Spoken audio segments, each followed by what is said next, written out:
Good morning, good afternoon, good evening, whatever time it is wherever you are. Welcome to Beach Walk Blog, and today's Beach Walk Blog is all about Zone 3, the zone of death, the grey zone. Don't go in it, don't go there, never train in Zone 3. Ugh. Okay, that was a little bit of a joke. So Zone 3, I'm not sure why people hate it so much and why people are so against Zone 3. I think because of the fashionable trend for polarized training, i.e. 80-20 training, Zone 2, Zone 4 training. I think that has developed this fear and this dislike for training or for anything remotely looking like Zone 3. Now I'm talking about Zone 3 of a five zone plan. Zone 1 being recovery, Zone 2 being aerobic, Zone 3 being high aerobic / borderline tempo, sub-threshold, Zone 4 being threshold, and then Zone 5 being neuromuscular power, VO2 max, etc. So so let's talk about Zone 3, the zone of death, the grey zone. Don't go there. Sorry, I always feel like I have to put those things in as soon as I say Zone 3, but I'm not going to do that anymore. So Zone 3. Now, like I said, the fear surrounding training or even going in, stepping into Zone 3 is really unfounded, and I think it's quite a common misconception, and really it surrounds your goals. It really does surround your goals, where you're going to be focusing your training and why. Of course, it's always about why. So if you're somebody who does maybe sprint triathlons, if you're somebody who does 5k races, 10k races, you are going to be doing a lot of your training in Zone 2 and Zone 4 and Zone 5. Okay, you're going to be polarizing your training because Zone 2 is where you're going to become better at utilizing fat as your fuel. Zone 4 is where you're going to get lactate buffering, you're going to get lactate threshold training, so you're going to be better at clearing the lactate from your muscles. You're just going to get better at doing that stuff. And then Zone 5, neuromuscular power and VO2 max, all of those things are beneficial for everybody, of course, but more beneficial, I would say, for polarized training, for people who are doing long events such as Ironmans, half Ironmans, people that are doing short events as well, like less than an hour or around the hour mark. 5k races, 10k races, those are going to be really beneficial in polarized training. But Zone 3, now if you are somebody whose race goes somewhere between 2 and maybe 7 hours, you're going to benefit from Zone 3.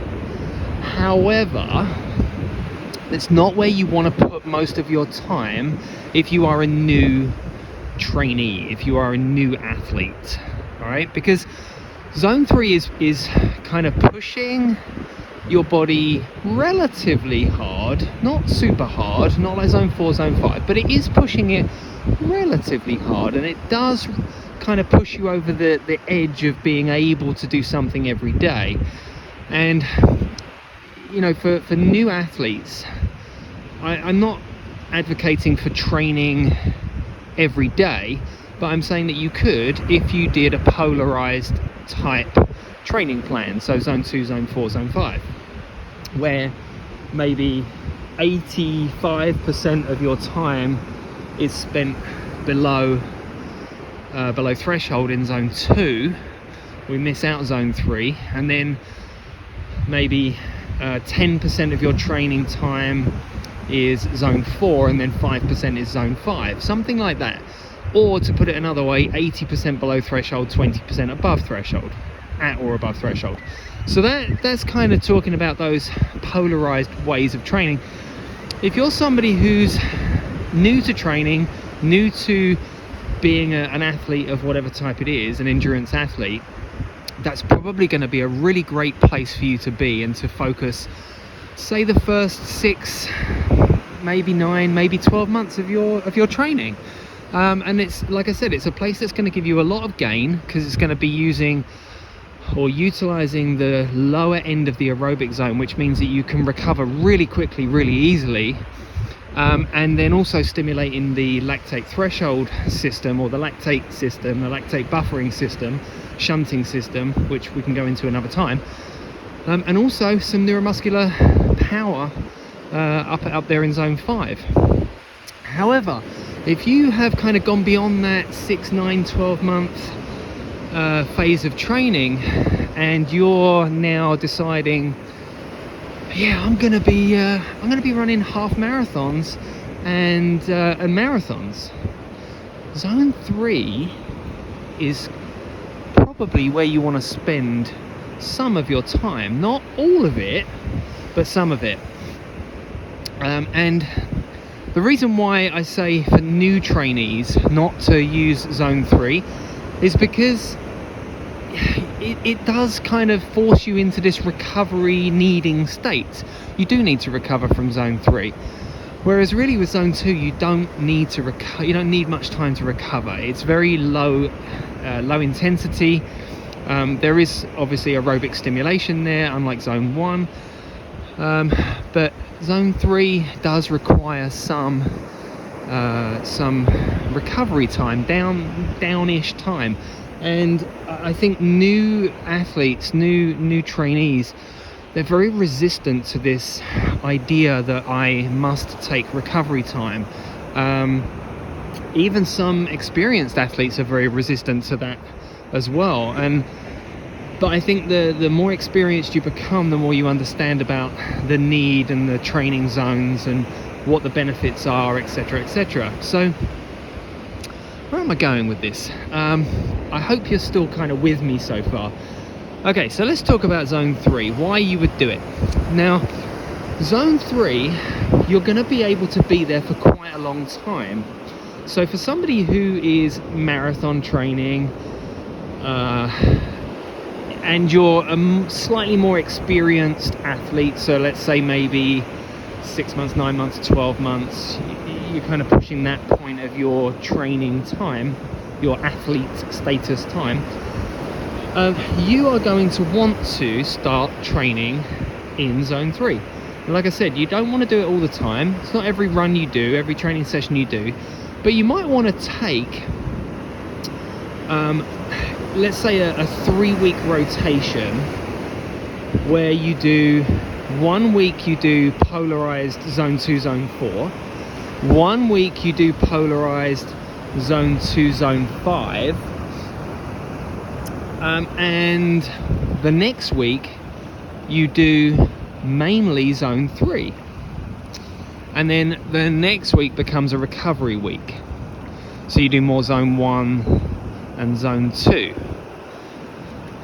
So have a think about that. 1 week you do polarized zone 2, zone 4, 1 week you do polarized zone 2, zone 5, 1 week you do the main bulk of your training in zone 3, and then the next week you do a recovery type week, so zone 1, zone 2.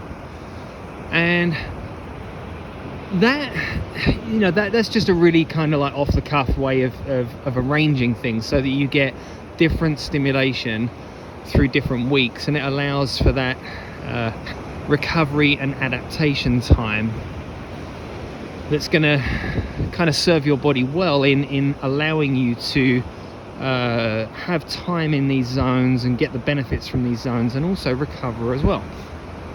So zone 3 is an aerobic zone. It's sub-threshold, and it really kind of focuses on, or what was the benefits of it is fatigue resilience. You're going to develop a lot more resilience to fatigue.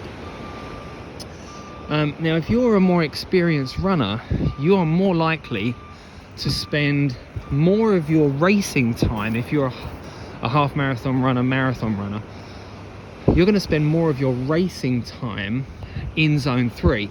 So the better, the fitter, the faster you become as an athlete, the more racing time you're probably going to spend in zone 3. This is for half marathon and marathon runners. Now, if you become a really good half marathon runner and you're pushing times kind of sub 1:30, then you might even go into zone 4. You probably will go into zone 4. You'll probably fluctuate between zone 3 and zone 4. This is for your racing time, your actual race. You'll probably fluctuate between zone 3 and zone 4. Not much in zone 4, but you'll probably like go in and out of it. As you get towards marathon distance, you're probably, the more experienced of an athlete you are, the more experienced of a runner you are, you'll spend more time in zone 3. And obviously the longer your race is, pushing towards like 4 hours, 5 hours, the less time you'll spend in zone 3. And you might even want to do something like 50% of your race in zone 2, and then see how you feel, because the more experience and the more mileage you've got in your legs, the more races you've done and the more distance you've covered, the more fatigue resistant you become, and also injury resistant you become as well. But for this one, we're talking about fatigue. So you become more fatigue resistant, and that's really what the zone 3 is all about, becoming more fatigue resistant. So if you're someone who has just purely done polarized training, zone 2, zone 4, zone 5, and has literally just gone, oh my god, zone 3, the zone of death, don't go there. And then if you then go to race and you start pushing into zone 3, that is I keep wanting to say injury because I talk about injuries so much. That is a fatiguing zone. It's a fatiguing place to be. So you're then going to be racing at a level that you are not used to racing at for the time that you're going to be there. So imagine that you've done all of your training in zone 2, zone 4, zone 5, and then you go and do a race and you immediately start pushing into zone 3. You're going to be struggling after a while, because it's not a zone that you're used to to being at, right? It's not an effort level that you're used to being at, and you've really got to train those levels. You've got to train it, all right? So there's nothing inherently bad about zone 3, but in the same as everything you do to your body adapts, right? Specific adaptation to the imposed demand, the SAID principle. You will adapt to what you do most of. You'll adapt to what you do a lot of. So if all you do is train in zone 2 and zone 4, and then you go out and try and race in zone 3, you are going to probably, most likely, you're going to suffer, because that's a level of effort that is fatigue. It's going to cause a lot of fatigue for the duration, right? Because you can't hold zone 4 for 2 hours, and zone 2 is not high enough intensity to push you for 2 hours in a race, right? You're not going to get any PRs or PBs if you're racing a marathon or a half marathon in zone 2. Unlikely, right? You're most likely going to race it in zone 3, but that's going to be the fatigue zone. Let's call it the fatigue zone. I like that. The fatigue zone. And that's okay, right? Because that's what training is all about, is becoming resistant to fatigue. That's okay. That's totally okay. But if you don't train there, then you won't get good at it. All right? So have a think about that. And of course, comment. Tell me what you think. Just bear in mind SAID principles, specific adaptation to the imposed demand. Think about that. Think about the zones, and think about the relative levels of effort and what they chemically and fatigue, what they impose on your body. And that's really always the thing, is just being goal specific, right?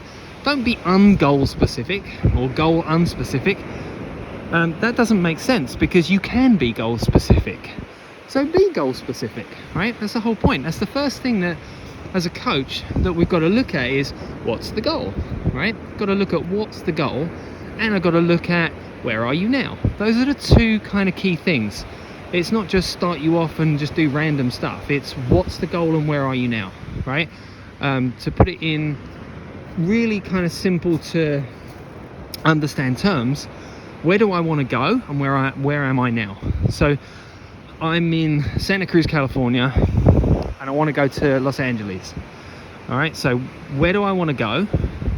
Los Angeles. And where am I now? Santa Cruz, California. Well, which direction do I have to go in? South, right? So if I start off going north, I'm going towards San Francisco. It's the wrong way. So I need to think about where I want to go, what my goal is, and where am I now? What's my start point? What's my fitness level? What's my exposure to training? What's my exposure to stimulation, right? And if I'm new to training, I'm new to running, the last thing I want to do is go straight in there with zone 3. I need to think about the date of my goal. When is my marathon? When do I need to be in LA? And then where am I now? How long is it going to take to get me there? And what's the best time frame to do these training sessions and push these different zones? Now, regardless of when your race date is, think of SMART: specific, measurable, achievable, realistic, and timely. Okay, so think about that when you think about planning a race.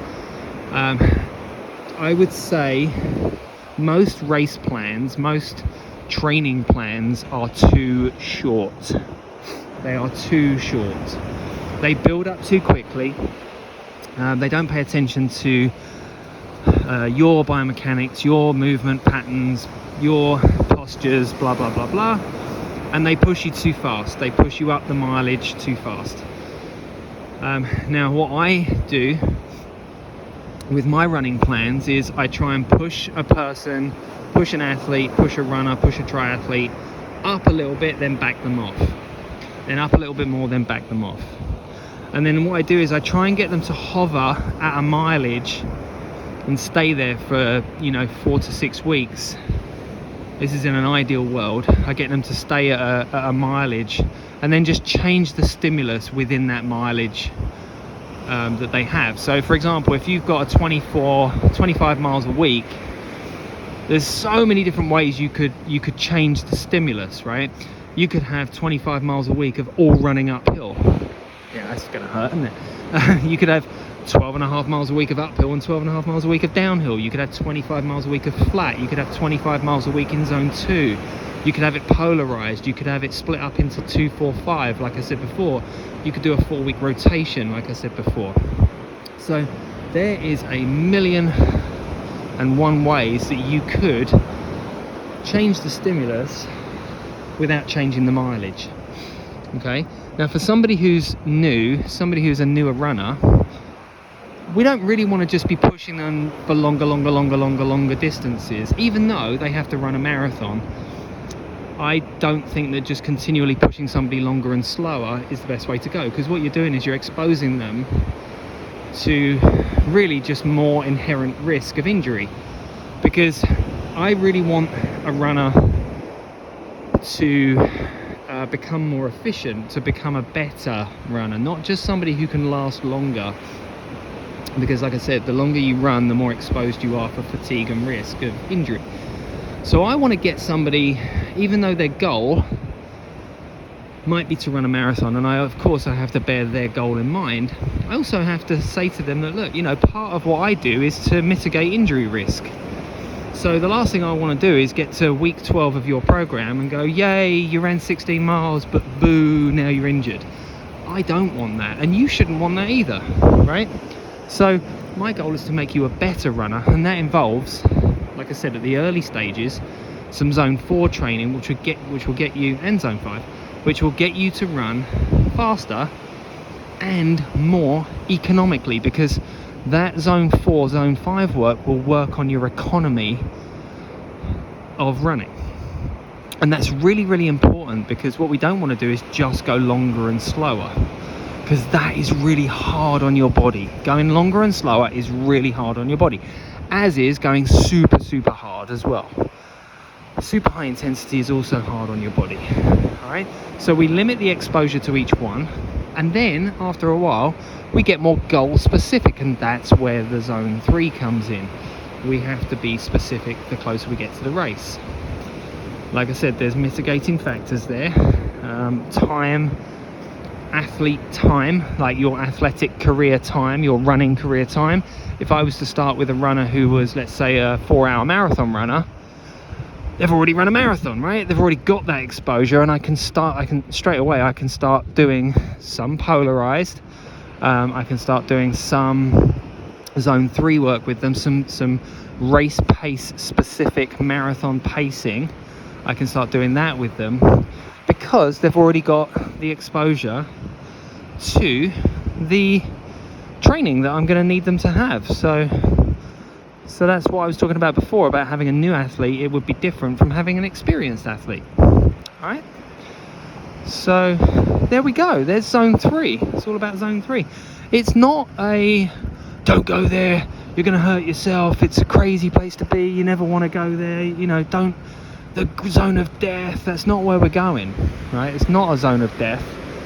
It's a zone of increased fatigue. So yeah, just, you know what you're getting into, know and understand. And that's why I talk about this stuff with all of you, whoever wants to listen to this.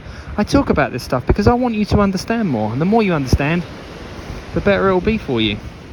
If you live in the dark, you're never going to know. So if you want to be a better runner, learn more. It's going to help you. Yeah, all right. And that is Beachwater Blog for today. I think that's number 30. Pretty sure that's number 30.